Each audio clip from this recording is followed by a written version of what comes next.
നമസ്കാരം. വലിയ ആവേശം തീർത്തുകൊണ്ട് നരേന്ദ്രമോദി പാലക്കാട് വന്ന് പോയപ്പോഴേക്കും പാലക്കാട് വലിയ തരത്തിലുള്ള ഒരു പൊളിറ്റിക്കൽ ചിത്രം മാറി മറിഞ്ഞു എന്ന രീതിയിൽ തന്നെയാണ് ഇവിടുത്തെ രാഷ്ട്രീയ നിരീക്ഷകരും ഒപ്പം തന്നെ BJP പ്രവർത്തകരുമെല്ലാം അവകാശപ്പെടുന്നത്. പാലക്കാട് ഉച്ചയോടുകൂടിയാണ് പ്രധാനമന്ത്രി നരേന്ദ്രമോദി വന്നിറങ്ങിയത്. മേഴ്സി കോളേജിൻ്റെ ഹെലിപ്പാഡിൽ വന്നിറങ്ങിയ പ്രധാനമന്ത്രി അതിനുശേഷം റോഡ് മാർഗമാണ് പാലക്കാട് കോട്ടമൈതാനത്ത് എത്തിയത്.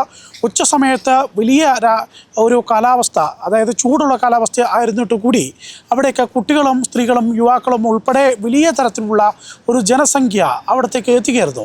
പ്രധാനമന്ത്രി വേദിയിലേക്ക് കടന്നു വരുമ്പോൾ തന്നെ വലിയ തരത്തിൽ ഭാരത് മാതാ കി ജയ് എന്നും അല്ലെങ്കിൽ നരേന്ദ്രമോദിക്ക് അനുകൂലമായി ജയ് മോദി എന്നുള്ള വിളികളൊക്കെയായി യുവാക്കളും യുവതികളും ഒക്കെ അവിടെ വലിയ തരത്തിൽ ആഹ്ലാദം പങ്കെടുക്കുകയായിരുന്നു.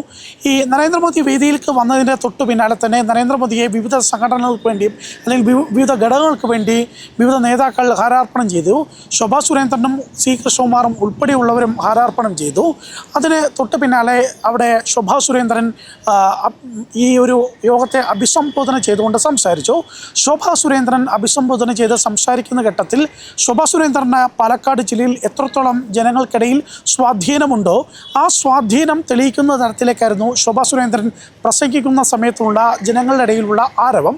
ഒരു ഹർഷാരവം അത്രത്തോളമായിരുന്നു. മറ്റൊരു നേതാക്കൾക്കും ഇത്രത്തോളം ഹർഷാരവങ്ങൾ ലഭിച്ചില്ല എന്നതും എടുത്തു പറയേണ്ടത് ഒന്ന് തന്നെയാണ്.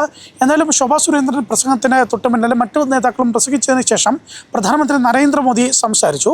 പ്രധാനമന്ത്രി അദ്ദേഹത്തിൻ്റെ സാധാരണ സ്ഥിരം ശൈലിയിൽ തന്നെയാണ് മലയാളത്തിൽ തന്നെയാണ് പ്രസംഗം ആരംഭിച്ചത്. അതിനുശേഷം അദ്ദേഹം കേന്ദ്ര പദ്ധതികളെക്കുറിച്ച് പറഞ്ഞു. പാലക്കാടിന് അദ്ദേഹത്തെ കേന്ദ്ര സർക്കാർ നൽകിയിട്ടുള്ള പദ്ധതികളെക്കുറിച്ച് പറഞ്ഞു.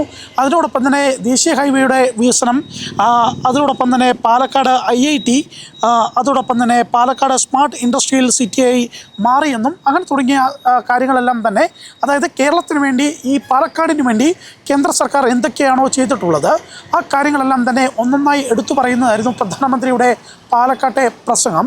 അതിനോടൊപ്പം തന്നെ കേന്ദ്ര സർക്കാർ വിവിധ പദ്ധതികൾക്ക് വേണ്ടി കേരളത്തിന് പണം ആവശ്യത്തിലേറെ നൽകുന്നുണ്ടെന്നും ഈ പണം നിങ്ങൾക്ക് ലഭിക്കേണ്ട ഈ പണം അത് വകമാറ്റി ഉൾപ്പെടെ ചെലവഴിടുന്നുകൊണ്ടാണ് നിങ്ങളിലേക്ക് അത് എത്താത്തത് എന്നുള്ള ആരോപണങ്ങളും കുറ്റങ്ങളും ഉൾപ്പെടെ ഉള്ള നിലയിലേക്കും പ്രധാനമന്ത്രി പറഞ്ഞു. അദ്ദേഹത്തിൻ്റെ വാക്ക് ഇങ്ങനെയാണ്: നിങ്ങൾക്ക് ലഭിക്കേണ്ട പണം അത് സംസ്ഥാന സർക്കാർ കട്ടുമുടിച്ചു എന്ന രീതിയിലുള്ള ഒരു വലിയ ആരോപണം തന്നെ അദ്ദേഹം ഉന്നയിക്കുന്ന നിലയുണ്ടായി.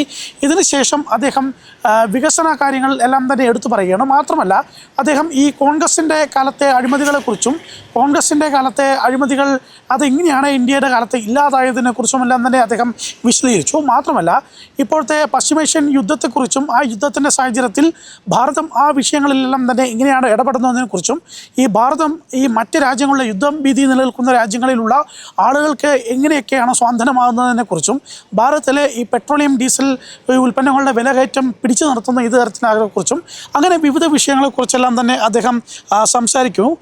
അപ്പം തന്നെ ബംഗാളിലും ത്രിപുരയിലും നമ്മൾ ഈ കേരളത്തിലെ പോലെയുള്ള CPMൻ്റെ അവസ്ഥ കണ്ടതാണെന്നും ഇനി അത് കേരളത്തിൽ സംഭവിക്കാൻ പോകുകയാണെന്നും എന്ന കാര്യങ്ങളും കൂടി അദ്ദേഹം പൊളിറ്റിക്കലായി CPMനെയും കോൺഗ്രസിനെയും ഒരേപോലെ അറ്റാക്ക് ചെയ്യുകയും ഒപ്പം തന്നെ BJP നേതൃത്വത്തിനും പാലക്കാടത്തെ പ്രവർത്തകർക്കും കൂടുതൽ ആവേശം നൽകുകയും ചെയ്യുന്ന തരത്തിലുള്ള പ്രസംഗമായിരുന്നു അദ്ദേഹത്തിൻ്റേത്.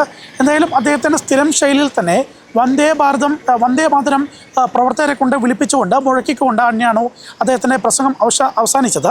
ഈ പ്രസംഗത്തിന് ശേഷം ആളുകൾ വേദി വിട്ടതിന് ശേഷം ഞങ്ങൾ ജനങ്ങളുമായി സംസാരിച്ചു.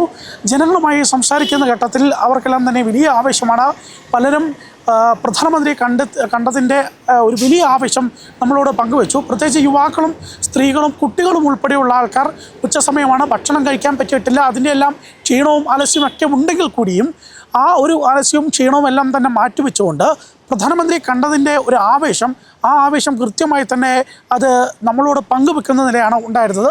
വയസ്സായ അമ്മമാർ പോലും വളരെയധികം ആവേശത്തോടു കൂടിയാണ് പ്രധാനമന്ത്രിയെ കണ്ടതെന്നും, അതായത് ചുരുക്കി പറഞ്ഞു കഴിഞ്ഞാൽ ഒരു 10 വയസ്സുള്ള കുട്ടി മുതൽ ഒരു 70 വയസ്സുള്ള വൃദ്ധയായിട്ടുള്ള അമ്മ പോലും ഈ പ്രധാനമന്ത്രിയെ കണ്ടതിൻ്റെ ആവേശം ഒരേപോലെ പങ്കുവെക്കുന്ന നിലയാണ് ഉണ്ടായിരുന്നത് എന്നത് തീർത്തും എടുത്തു പറയേണ്ടത് തന്നെയാണ്. എന്തായാലും ഈ പാലക്കാട് പ്രധാനമന്ത്രി നരേന്ദ്രമോദിയുടെ വരവോടുകൂടി അത് BJPക്കുള്ളിൽ വലിയ തരത്തിലുള്ള ആവേശം ഉണ്ടാക്കിയിട്ടുണ്ട്. BJP ക്യാമ്പിലും NDA ക്യാമ്പിലും അത് വലിയൊരു ആവേശകരമായിട്ടുള്ള മുന്നേറ്റം ഉണ്ടാക്കാൻ വേണ്ടി കഴിഞ്ഞിട്ടുണ്ട്. അതോടൊപ്പം തന്നെ ശോഭാ സുരേന്ദ്രൻ്റെ വിജയത്തിലേക്ക് അത് കൂടുതൽ ശക്തമായ ഒരു വേരുകളായി ഈ പര്യടനം മാറും, അല്ലെങ്കിൽ ഈ ഒരു വിസിറ്റ് മാറും എന്ന് തന്നെയാണ് BJP പ്രവർത്തകരും നേതാക്കളും ഒന്നടങ്കം വിശ്വസിക്കുന്നത്. പാലക്കാട് നിന്നും ക്യാമറമാൻ സാഗർ എസ് കുമാറിനോടൊപ്പം അർജുൻ സി വനജ്.